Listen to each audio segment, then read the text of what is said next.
শিক্ষাক্ষেত্রে চাকরি চুরি, পুরো নিয়োগে চুরি, কয়লা চুরি, গরু চুরি, রেশন চুরি, চাষের জমি চুরি, হিন্দু মহিলাদের ইজ্জত চুরি, বালি চুরি, পাথর চুরি, পায়খানা চুরি, ট্রিপল চুরি, হাসপাতালের ওষুধ চুরি, মৃতদেহ চুরি, ভোট চুরির এখনো সেই অবস্থা চলছে। এখন আমাদের বাঙালি বলতে আমাদের নিজেদের লজ্জা হয়। আজ নারী নির্যাতনে পশ্চিমবাংলা আজ দেশের মধ্যে একটা উল্লেখযোগ্য স্থানে এখানে চলে আসছেন।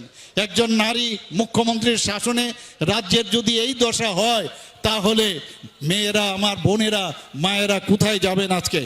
অথচ সেই জায়গায় এনসিআরবি রিপোর্ট যদি আপনারা দেখেন, সেখানে আমাদের যে ছোট্ট রাজ্য ত্রিপুরাতে আজকে আমরা নিচের দিক থেকে আমরা এখানে ল অ্যান্ড অর্ডারের যদি কথা বলি, সেখানে থার্ড, আমাদের তৃতীয় স্থানে আমাদের প্রতিষ্ঠিত হয়েছি। কিন্তু আজকে আমরা যদি ওয়েস্ট বেঙ্গলের কথা বলি, আজকে এমন এক জায়গায় এনসিআরবি যে রিপোর্ট সেখানে বলছে তারা অনেক উপরে, প্রায় সেকেন্ড অর থার্ড পজিশনে চলে আসছে। বন্ধুগণ, এখানে আমার পূর্ববর্তী বক্তা বলেছিলেন যে প্রধানমন্ত্রীর জন আরোগ্য যোজনা 5 লাখ টাকা করে দিচ্ছে না।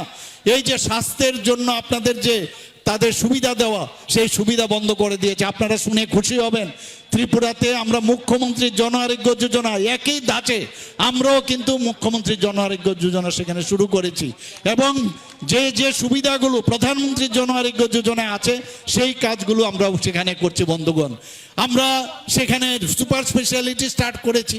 আপনারা শুনে খুশি হবেন, কিছুদিন আগে আমাদের মাননীয় প্রধানমন্ত্রীজিও দিল্লিতে উপস্থিত ছিলেন। সেখানে একটা বিজনেস সামিট হয়েছিল, সেখানে অষ্টলক্ষ্মী মাননীয় প্রধানমন্ত্রীজি নাম দিয়েছেন। 8টা যে আমাদের স্টেট আছে নর্থ ইস্টার্ন জোনের, সেই অষ্টলক্ষ্মীর সেখানে আমাদের সেই বিজনেস সামিট হয়েছিল। আপনারা শুনে খুশি হবেন যে সেখানে প্রায় 30,000 কোটি টাকার নিবেশ হয়েছিল। সেই 30,000 টাকার নিবেশের মধ্যে শুধু ত্রিপুরাতে 15,800 কোটি টাকার শুধু ত্রিপুরার জন্য নিবেশ হয়েছে। সেটা কেন হয়েছে? কারণ ল অ্যান্ড অর্ডার সিচুয়েশন ত্রিপুরার এত ভালো। একটা সময় ছিল সিপিএম এর সময়ে, কংগ্রেসের সময়ে ত্রিপুরার অবস্থাটা কি ছিল আমরা দেখেছি। স্কুল কলেজের অবস্থা বলে তো লাভ নেই। আমরা মনে আছে, without people's army people's have nothing. গণফৌজনা না থাকিলে জনগণের আর কিছুই থাকে না। বিদ্যালয় ছেড়ে রেড বুক পড়ে খালি মানুষকে সন্ত্রাস করো, এবং সেই জায়গায় আজকে 2018-তে আমরা আসার পর আজকে ল অ্যান্ড অর্ডার সিচুয়েশন ত্রিপুরাতে এত সুন্দর হয়েছে, যে কারণে মানুষ এখন ত্রিপুরাতে ইন্ডাস্ট্রি করতে আসছে, নিবেশ করতে আসছে, এবং পশ্চিমবাংলায়ও আগামী দিন এই ধরনের ল অ্যান্ড অর্ডার সিচুয়েশন যখন হবে, ভালো যখন হবে, তখন বড় বড় আমাদের মাননীয় প্রধানমন্ত্রীজি বারবার বলছেন, যদি আপনারা ডেভেলপমেন্ট দেখতে হয়, মাননীয় প্রধানমন্ত্রীজিকে একবার আপনারা যদি সুযোগ দেন, তারপর আপনারা বুঝতে পারবেন যে এই বাংলার যতদিন ধরে যে একটা অব্যবস্থা রয়েছে, সেই অব্যবস্থাকে ব্যবস্থায় এবং গ্রাউন্ডিং করে সেই কাজটা করবেন। বন্ধুগণ, আপনারা শুনে খুশি হবেন, নর্থ ইস্টার্ন জোনের মধ্যে আমাদের ছোট্ট রাজ্য, সেখানে আমরা যদি জিএসডিপির কথা বলি, আমরা সেকেন্ড হাইয়েস্ট আমরা ত্রিপুরাতে। আপনারা যদি সেখানে পার ক্যাপিটা ইনকামের কথা বলেন, সেখানেও কিন্তু আমরা সেকেন্ড হাইয়েস্ট আমরা সেখানে হয়েছি। বন্ধুগণ, আজকে নীতি আয়োগ আমাদের কি বলছেন, ফ্রন্ট রানার স্টেট হিসাবে আমাদের ডিক্লেয়ার করেছেন।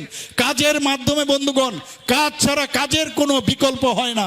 এর জন্য কাজের মাধ্যমে আমরা দেখিয়েছি ভারতীয় জনতা পার্টি, আমরা মাননীয় প্রধানমন্ত্রী নরেন্দ্র মোদীজির আশীর্বাদ নিয়ে, আমাদের সর্বভারতীয় সভাপতির ওনার আশীর্বাদ নিয়ে, আমাদের সর্বভারতীয় যিনি এখন আমাদের আগে প্রাক্তন আমাদের সভাপতি ছিলেন ভারতীয় জনতা পার্টির, এখন গৃহমন্ত্রী, উনার আশীর্বাদে আমরা যেভাবে আজকে আমাদের এই রাজ্যকে আমরা উন্নতির দিকে আমরা নিয়ে যাচ্ছি, মানুষ এখন ত্রিপুরার দিকে তাকিয়ে আছে। একটা সময় ছিল নর্থ ইস্টার্ন জোনে এমন একটা অবস্থা ছিল, সেখানে খালি সবসময় কখন বোমা পড়বে, কখন যে কোন জায়গায় ডাইনামাইট ফাটবে, তার কোনো আমরা সেখানে আমরা সবাই আপনারা জানেন নর্থ ইস্টার্ন জোনের এই অবস্থা। সেই জায়গায় আজকে এই নর্থ ইস্টার্ন জোনের মধ্যে 11টার থেকে 12টার মতো সেখানে মৌ স্বাক্ষরিত হয়েছে। মৌ স্বাক্ষরিত হওয়ার পরে সেখানে মাননীয় প্রধানমন্ত্রীজি আমাদেরকে হীরা মডেল আমাদের ত্রিপুরাতে এবং সমস্ত নর্থ ইস্টার্ন জোনকে দিয়েছেন। উনি বারবার বলছেন, যদি নর্থ ইস্ট যদি ডেভেলপ না হয়, আমাদের দেশ কোনোদিন ডেভেলপমেন্ট হবে না। সেইভাবে বাংলার ডেভেলপমেন্ট যদি আগামী দিন না হয়, তাহলে সব মানুষ, সারা ভারতবর্ষের মানুষ এখন তাকিয়ে আছে কবে বাংলা থেকে এই যে তৃণমূলের সরকার, এই যে কুশাসনের সরকার, দুঃশাসনের সরকার কবে যাবে তার জন্য অপেক্ষায় রয়েছে। বন্ধুগণ, আমরা নিশ্চিত তৃণমূল আর টিকবে না। তৃণমূল যাচ্ছে, তৃণমূলকে আর ধরে রাখতে পারবেন না বন্ধুগণ, এবং সেই আশায় আমরা আছি।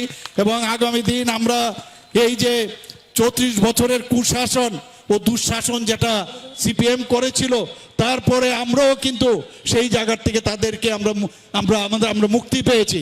যদি আমরা করতে পারি তবে আপনারা কেন করতে পারবেন না?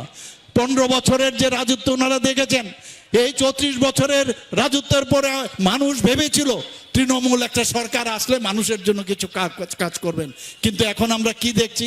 সমস্ত জায়গায় আজকে কুশাসন আর দুঃশাসনে আমরা দেখছি। বন্ধুগণ, আমরা বাংলা এখন কি অদ্ভুত অদ্ভুত বিষয় আমরা দেখছি, লজ্জা লাগে। আমাদের বাঙালি বলতে আমাদের নিজেদের লজ্জা হয়। আজকে বাংলার থেকে মানুষ বাইরে চলে যাচ্ছে। শিক্ষাক্ষেত্রে চাকরি চুরি, পুরো নিয়োগে চুরি, কয়লা চুরি, গরু চুরি, রেশন চুরি, চাষের জমি চুরি, হিন্দু মহিলাদের ইজ্জত চুরি, বালি চুরি, পাথর চুরি, পায়খানা চুরি, ট্রিপল চুরি, হাসপাতালের ওষুধ চুরি, মৃতদেহ চুরি, ভোট চুরির এখনো সেই অবস্থা চলছে এখন। কিন্তু মাননীয় প্রধানমন্ত্রীজি অলরেডি বলে দিয়েছেন আর এই সুবিধা হবে না, ভোট চুরির আর সুবিধা নাই।